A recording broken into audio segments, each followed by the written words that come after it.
abjuudhaan nama sihirii sitti dalagee akka ati milkoofneef akka ati galman geenne namni si godhu akka jiru beekta.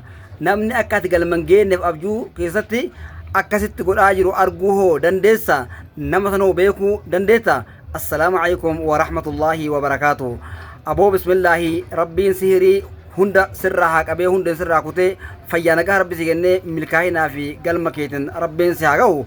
Hayyee atillee achirraa mallattoo iddoon dhahii balleesse rabbi jalaa haa balleessu. Onnee santuqii onneen kee fayyaa guutuu rabbiin siif haa kennu. Ammallee insha Allah mallattoo koomenti keessa seeniiti insha Allah jedhi rabbiin si eegaa rabbiin si haa eegu.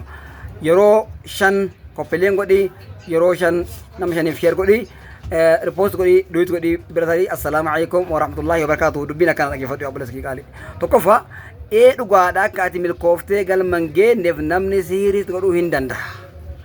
Kuni waanuma jiru. Namni walumaa galatti ka sihiiriitti godhu akkuma ati hin jiraanneef iyyuu akka ati galman geenneef akka ati isaan hin qixxoofneef yookaan akka ati sin caalleef sitti hojjeta sihirii.